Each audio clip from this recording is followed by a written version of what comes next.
cinta itu lawan dari benci. Kalau tidak cinta berarti benci. Kalau benci berarti tidak cinta.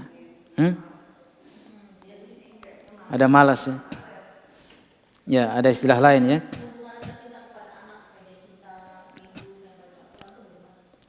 Ya. Yang pertama adalah ditulis enggak usah ya. Yang pertama, kita senantiasa memohon kepada Allah agar apa? Agar dihadirkan anak-anak yang cinta kepada Al-Quran. Kenapa? Karena hanya Allah lah yang mampu menjadikan hati anak itu berubah yang tadinya benci menjadi cinta, yang tadinya malas menjadi rajin, ya. Gitu ya. Hanya Allah saja. Maka hadirin, setiap ulama yang sukses di permukaan bumi ini, ada di belakang mereka itu ibu-ibu yang hebat. Ya.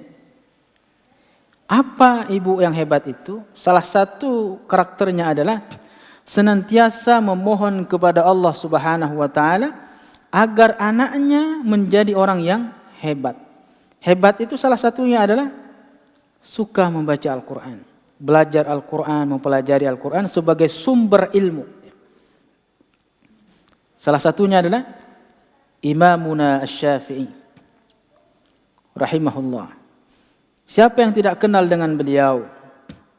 Ya. Beliau adalah ulama hebat, ulama besar, keilmuannya tidak diragukan.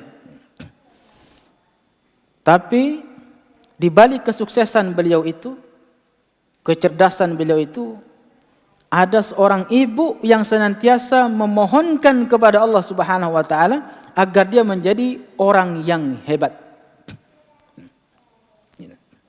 Itu berkat doa ibunya. Jadi ibu itu bukan hanya pandai menyiapkan fasilitas yang sifatnya materi, ya, tapi selipkan lantunan doa, selipkan doa kita kepada Allah Subhanahu wa taala untuk anak-anak kita. Coba, bisa enggak kita berhasil dan sukses tanpa pertolongan Allah? Tidak bisa. Enggak ada.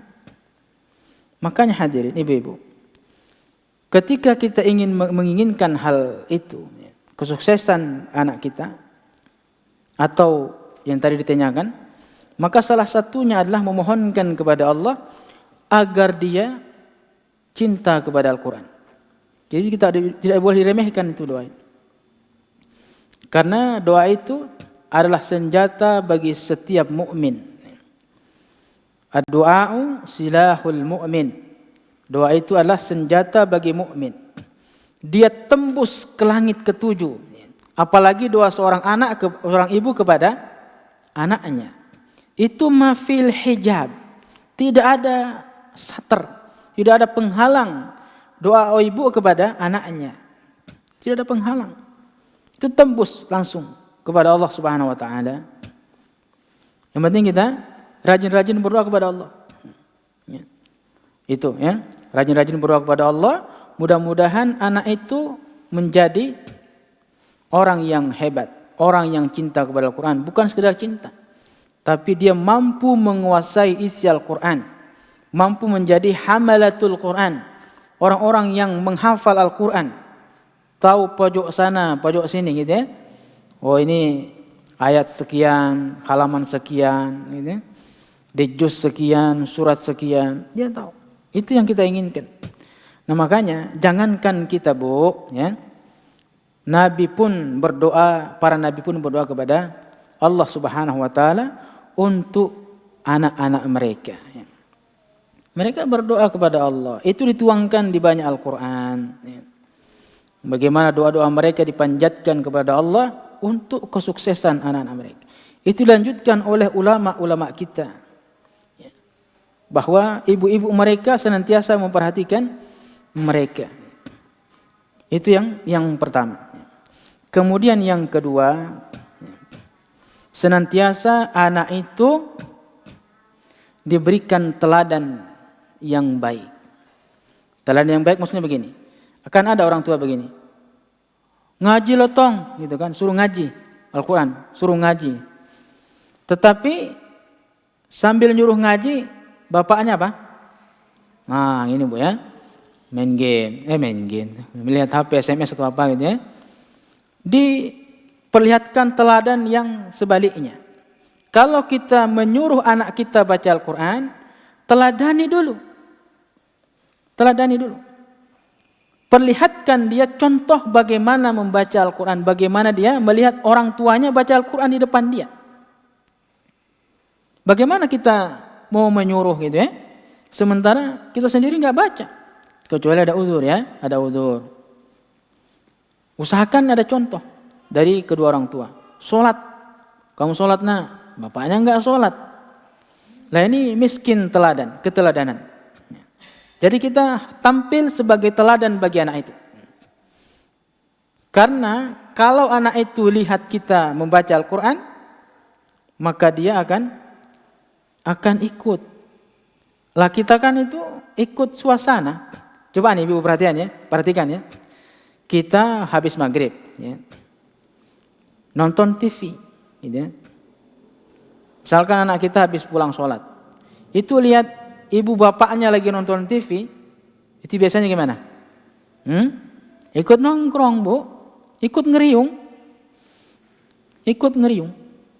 Itu begitu. Tapi kalau dia pulang sholat, lihat bapak ibunya megang Al-Quran, dia akan baca. Begitulah, ciptakan suasana yang seperti itu. Munculkan teladan yang memang harus dia lihat, teladan seperti itu ya. Keteladanan yang harus senantiasa dimunculkan oleh kedua orang tua. Jangan hanya pandai menyuruh, karena ini bagian dari kedurhakaan, bagian dari maksiat. Jangankan begituan ya. Contoh saja begini ya. Nah, sini kasih permen gitu kan. Nyampe ke situ enggak ada permennya. Dibohongin itu, Bu. Sampai ke anak kecil itu udah dibilang dusta kita. Apalagi kita sholat nak, ngaji tong gitu kan.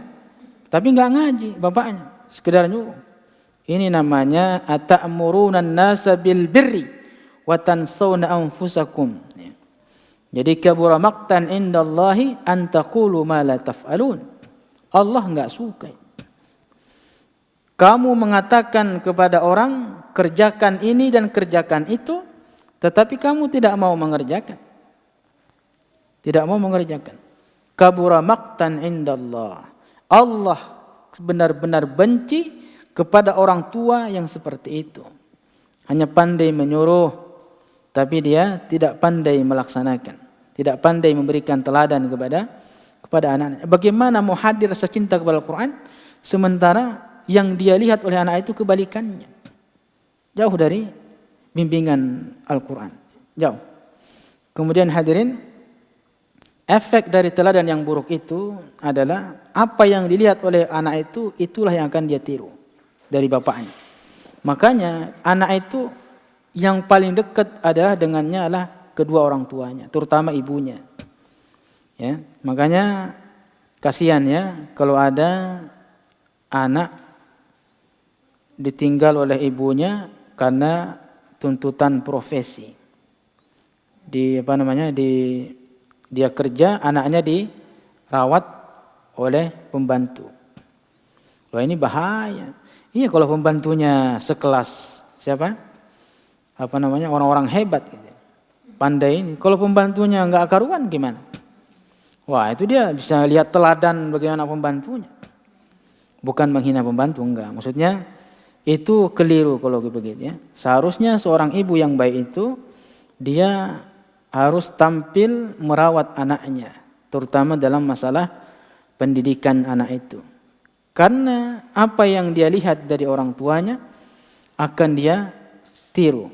Dan kadang juga anak itu mengambil teladan dari kakak-kakaknya atau orang-orang yang ada di sekitarnya. Makanya Anak kita pulang dari bermain, itu dicek dulu. Dicek dulu, ditanya dengan siapa kamu bermain, apa saja obrolannya tadi, ada enggak yang hal-hal yang tidak bagus, itu dicek. Jangan-jangan sampai nanti anak itu meniru sesuatu yang tidak benar. Karena memang itu terjadi ya. Terjadi ada anak pulang-pulang, anak itu diajari yang benar di dalam rumahnya. Udah diajari gitu ya. Tapi dia bergaul dengan orang yang tidak benar. Pulang-pulang ke rumah, dia ngomongnya udah enggak benar. Manggil bapaknya udah enggak karuan gitu ya. Ini fakta. Ini benar adanya bahwa memang lingkungan itu juga ikut membentuk karakter anak kita.